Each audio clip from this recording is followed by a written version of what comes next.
Hello and welcome to Sole Purpose. My name is Jason. This is the channel where we discuss, explore, and review the use of natural materials, heritage construction, modern day styling, and outdoor and active footwear. Today we will be reviewing a hiking boot made by the Italian company Fracap, who has been hand making shoes for more than 100 years in the same region of Puglia, Italy. We'll be taking this shoe out onto the hiking trails here around Colorado, testing some of the comfort and durability, and ultimately deciding if some of that heritage still exists and if it's worth the price. Stick around. Before we get started, let's first take a look at what we will discuss in this video. The first thing is we will go into who is Fracap, some of their history and how they got started in the footwear industry. Then we'll take a deeper dive into the shoe itself, some of the construction, the materials being used, any unique features, things like that. And then lastly, we'll take it out on some of the trails here, test its performance, discuss where it excels and falls short, and then give it an overall rating out of Sole Purpose's unique 10-toe rating system. So let's get started. So who is Fracap?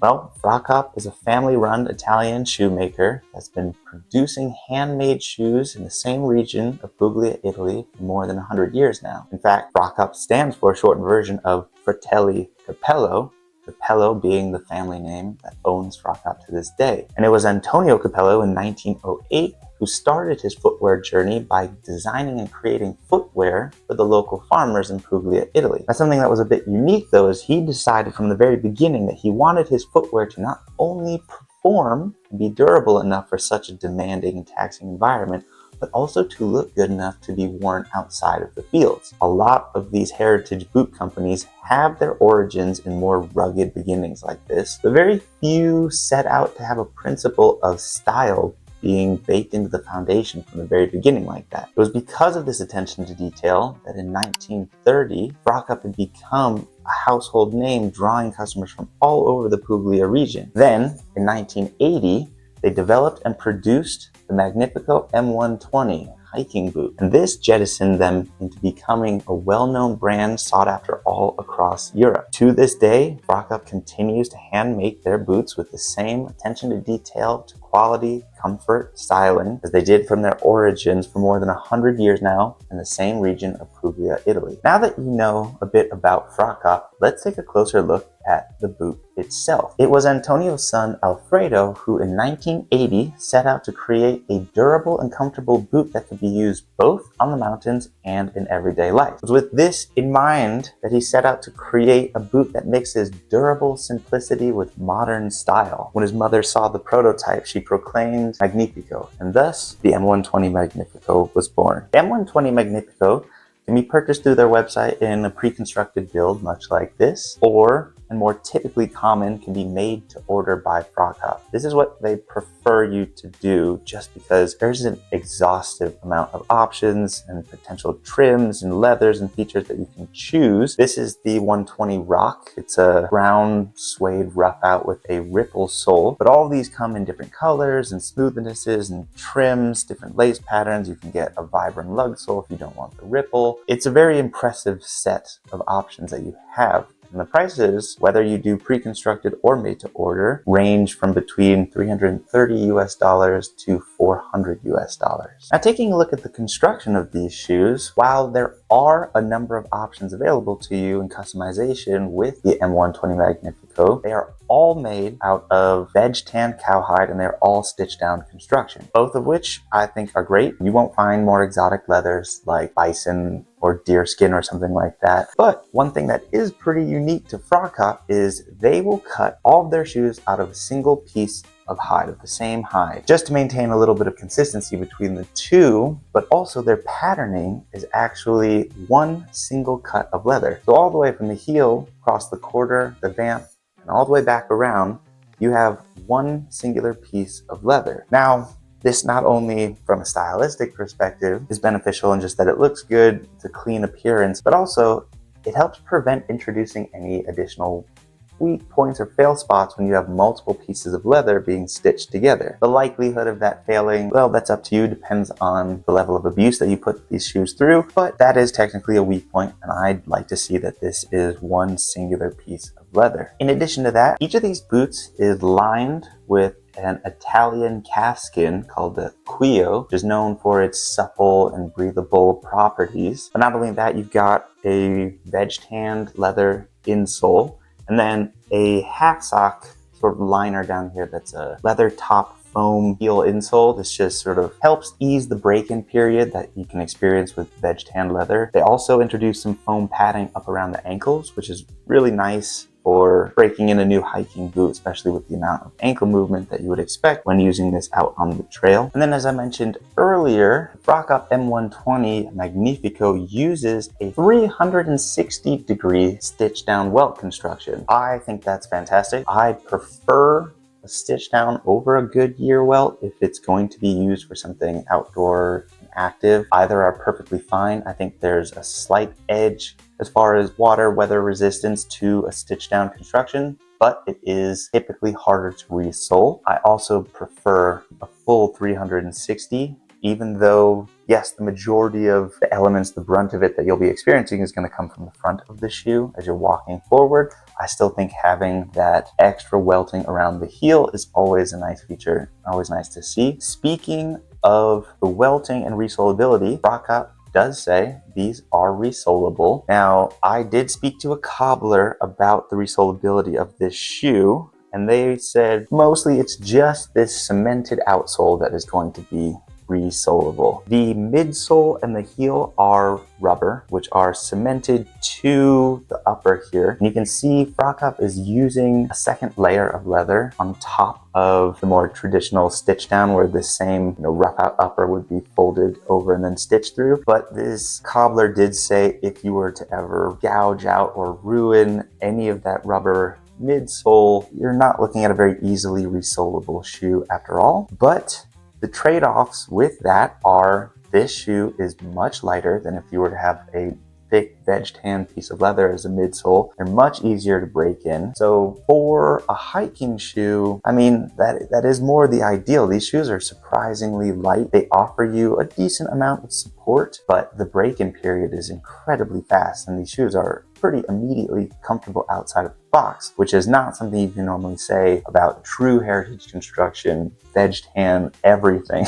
But obviously your trade-offs are going to be maybe durability and longevity. So as long as you catch the outsole wear soon enough, you can at least get one resole out of these. Speaking of the outsole, what you can see here, this is a Fracap branded Ripple outsole. The Ripple outsole actually dates back to 1950s when it was designed for paratroopers who needed to be able to drop out of a plane and land comfortably and then trek through the woods wherever their destination or their mission was. So the idea is that these little flanged fins here offer just a little bit of flex and squish, but obviously these serrated shark tooth-like protrusions here help with grip when climbing up the mountain. It's a unique and interesting design for sure. Like I said, you can get these shoes made with whatever sole you want. You can opt for traditional Vibram lug sole. These were the pre-constructed versions that came with this Ripple sole. Now we're going to talk about the hardware and some of the unique features built into this boot. As you can see, we have a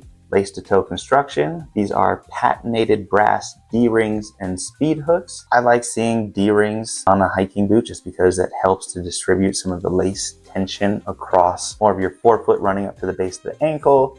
Speed hooks help you get in and out of the boots pretty quickly. You can tie them once and just loop them on and off, which is aids for comfortability. And then a unique feature to the boot is the gusseted tongue. Now, gusseted tongues are not that uncommon, especially for heritage constructions and outdoor boots. The idea here is this webbing of leather between the tongue and the body of the shoe, the rest of the upper, is supposed to help block any rocks, debris, dust from working its way into the shoe and under your foot, causing a lot of discomfort and just generally building up a lot of gross dust, especially if you have sweaty feet going on. But in order to get all this extra fabric in here and folded up, this requires the use of a lot of excess fabric, which can create some discomfort due to the amount of additional bunching and pressing against the top of your foot. Many companies will opt to use thinner leather in this section, but the trade-off there, it is weaker, much more susceptible to being ripped and torn. So what's interesting here that Fracap did is they continued that single piece of leather of this thicker veg tan outside exterior upper leather so that you are wrapping over the gussets of the tongue with a much more durable, thicker leather here. So that allows us to use thinner, more comfortable leather where it's actually coming into contact with your foot, but then you have a much stronger abrasion resistant piece here, protecting from the laces and from the additional elements in order to prolong the durability and longevity of the material here. So that's a nice feature to see. Now, one feature that we don't see here is a different lining. You can opt to have these boots lined with wool in order, to make the shoes a little warmer if you intend to use them outdoors in snowy weather, sort of like what we're experiencing here in Colorado. I can't show you that, but that is another cool and unique feature that Fracap does offer in their made-to-order platform. Last thing we're going to discuss about this shoe is the fit and the comfort. I have to say, right out of the box, I'm very impressed the last shape of this boot. It was surprisingly comfortable and well fitted from the first try on. When you are using a shoe for something more active, workwear, outdoor related, your feet tend to swell when you're on your feet for many hours or when you're hiking in the hills. Not only that, if you are on unstable terrain, as your foot splays out, help you with balance, you want the shoe to be able to accommodate that, both the expanding of your feet and the improved stability. Now there's a trade-off with that. You don't want your foot swimming in the boot and to be loose. You want it to be an extension of your foot, especially when you are in an environment with unstable footing. What I'm very impressed about with Fracap is they have a very generous toe box area. My forefoot had a lot of room around the ball, very comfortably to move around, but the heel was very well cupped. And if you can see here, right along the Achilles, you have a really sharp cut-in that helps grip the whole back end of that foot. I would say from your arch to the back of your heel is a really secure, comfortable feeling. But because you have this soft calfskin and padded ankle support here, it's not uncomfortable when it's gripping the whole back half and upper part of your foot. And not only that, they have the top of the boot slanting downwards as you go towards the back, towards the heel, to allow for more ankle movement. So that combined with sort of your lace to toe construction, the D-rings that distribute the weight, the tension of the laces across that whole forefoot area, this is a very secure and comfortable boot. I would say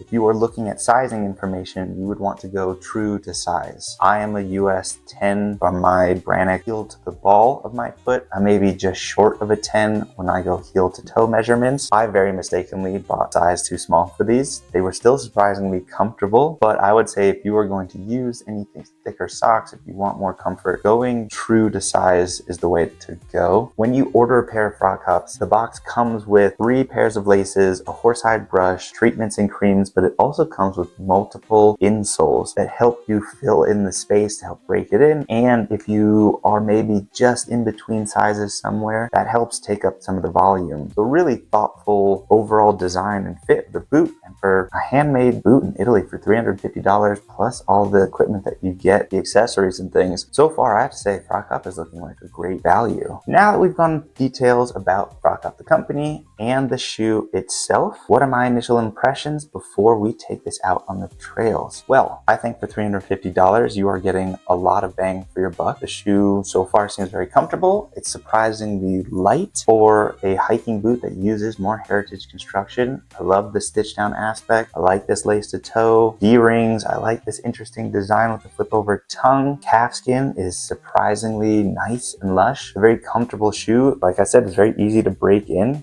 And the amount of versatility and customization that they offer is a really fun, unique feature. I think the styling is there. It's clearly an outdoor active footwear shoe, but I think it's a very tastefully proportioned and shaped boot, especially when you're able to customize a lot of the colors, the materials. There's a lot of room to grow with this as far as what you can do with style and things like that. So I'm excited to see how well this actually performs. And once we get it on the trail, will it live up to those expectations?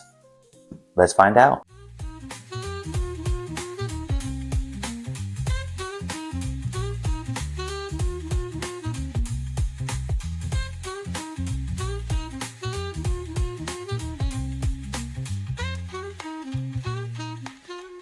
Okay, and we're back. I've just spent the last few days wearing these shoes around town, up in the hills on some pretty strenuous hikes. We actually got a ton of snow over the last week, 8 inches in one day. So definitely put these shoes through their paces and really tested how they fit, how they felt, how well they're formed as far as traction and things like that. Initial impressions are actually quite positive. I'm really surprised how comfortable and how well these fit. They didn't take very much break-in at all. I mean, the moment you're on the trail, you're walking around, they are really comfortable and they're very secure. I was a little nervous about it because the last that these shoes are built on are the same last that Fracap has been using for decades, back when they were building boots for the Italian military. With a last like that, you have to wonder how well it's actually fitted. That's obviously something that's designed to fit a lot of different foot shapes and sizes. We all have very different feet. So when you build a last that's made for a number of people that can all have very different foot types, you generally are not going to get a great fit.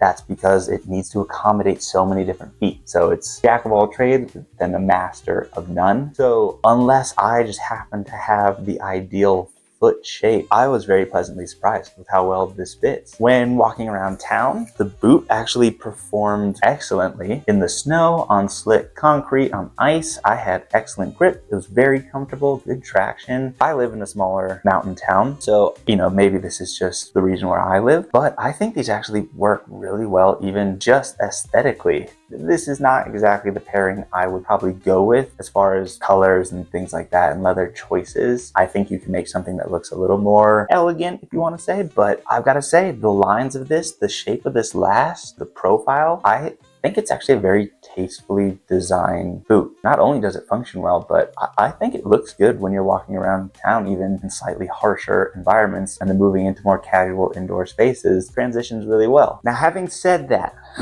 here's where we come to the more revelatory parts of this review. Taking it outdoors onto the trails. The boot performs really well. It's surprisingly light, it's really nimble, it's comfortable. This is actually the same construction as the Danner Mountain Light, basically, which is $50 to $100 more than this shoe. This has better quality leather. You have a ton of customizable options. It's handmade in Italy for your foot. I think this is a far better deal. The construction is better, in my opinion, as well than the Danner. The past 10 years, Danner have really gone downhill. I've owned a lot of Danner boots. I bought the same one multiple times over the last 15 plus years, and the decline in the quality of the same exact shoe has been starkly noticeable to me. So if you're looking at a mountain light, this is the boot for you. Forget that boot. Same construction style, except better, in my opinion. The one thing I will say, this ripple sole, if you actually intend to use this on a trail off the beaten path, is horrendous. Climbing uphill, it does work very well. It's comfortable, it's got decent grip. Anything that is snowy, icy, slick rock, loose scree, the moment you start going downhill, you have zero traction. Another thing, if you're going down steep terrain, it's pretty common to shift yourself sideways to start, sort of crab walking, and you cannot do that with these. The moment you turn these sideways, they immediately slip out, shoot out from under you. So every single direction that you would point your foot when going downhill in these, no traction. I 100% wiped out. Coming down the one particular trail that was very steep, very snowy, lots of rocks. Having said that, I am more impressed with this boot than I thought I would be. So much so that I actually would want one in my regular stable. In my roundup, I would absolutely get the Commando lug sole, though. I would never get this ripple sole. It is good for around town. I thought, based on how good it was performing around town, that it would do better once I was on the trail, but boy, any incline, any unstable footing, it is very poor performer. So I would love to get this one that's more, closer to my size, that fits a little bit better and uses an actual Commando lug sole. Now it's time for, I think, what do I give this boot as an overall rating? Our 10-toe rating system here on Sole Purpose. Before I do, though, I just want to point out, on this channel, we buy all these boots ourselves out of our own pockets. That allows us to be impartial and give extremely honest reviews. We do not take handouts or plan to take handouts from manufacturers so that we can say what we want. So I hope you all can appreciate going forward that we've got some boots coming up right after this that cost 3 times as much as this. And we are doing that so that we can give you an honest review and feedback of these shoes. So I hope you can take that to heart. Now let's see what we think of this thing. Okay, so what is the final verdict? What is the sole purpose 10 toes rating for the Fracap M120 Magnifico? Well, we give this 7.9 out of 10 toes. Pretty high score, honestly. A lot higher than I thought this boot would get, that this was gonna come in at. That score is sort of a combination of a number of factors. So you'll see here, we take a look at, we rate out of 10 for performance, we rate out of 10 for fit and comfort, build quality, weight, and finally styling and appearance. So for performance, we gave this 7 out of 10. You know, a lot of the other factors, the other criteria factor into that performance, but we're looking at traction and support, things like that. Fit really well, really nimble, formed beautifully around town, going uphill.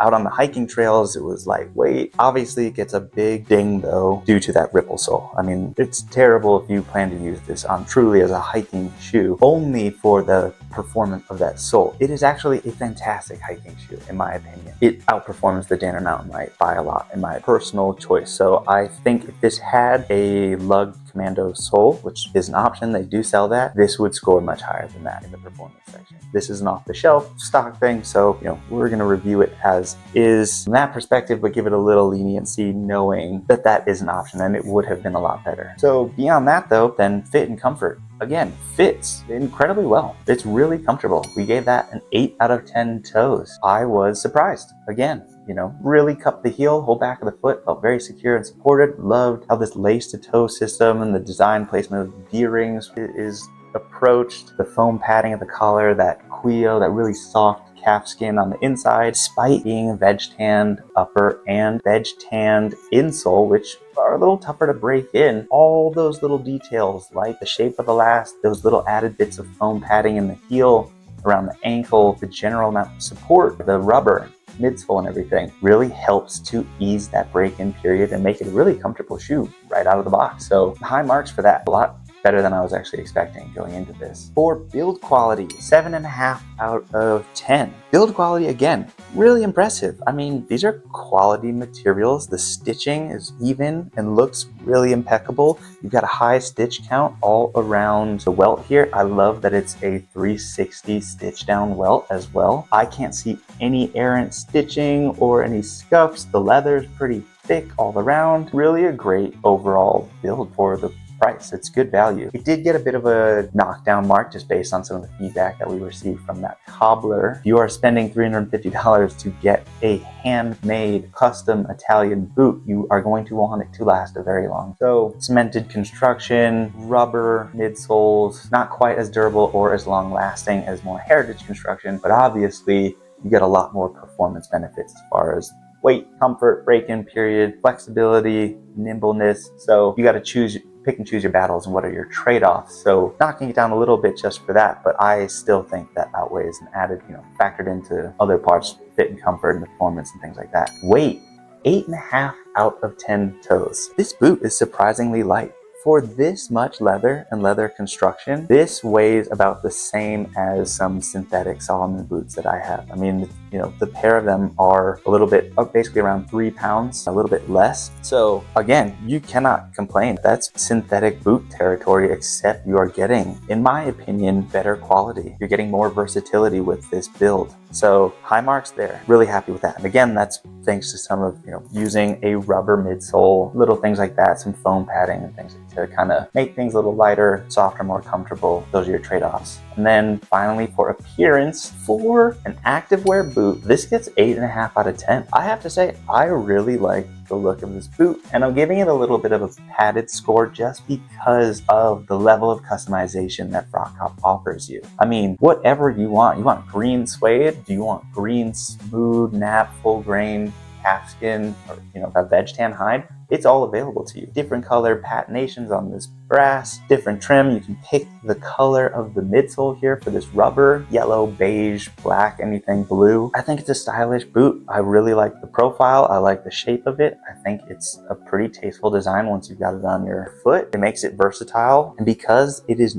nicely made and it's really clean lines without a bunch of added stitching or weak joints, you can really style this up. You don't have to use really loud laces, things like that. So I think it makes it a much more versatile boot as far as styling. You can use this as sort of a streetwear appearance, as well as coming straight off the trail and heading out to the brewery and, going out to dinner, and you would not really think twice about wearing, unless they were caked in mud, obviously. So 7.9 out of 10. Pretty high score. I'm really impressed, really happy with this boot. I highly recommend it, actually. If you are in the market for more heritage construction, if you want something that is handmade of a pretty top level quality, $350 is a great value for this. I mean, like I said, the Danner boot costs $50 to $100 more than this shoe, and it is nowhere near as good as this is, but will have the same basic construction, similar weight, similar performance, assuming you get the right sole. It's a recommendation. If you like what you are seeing and you want to support us, please subscribe. We have many more reviews coming. We've got a lot of informational videos coming out as well, the whole history of hiking boots. Thanks for stopping by. Thanks for joining us. We hope to see you in the next one.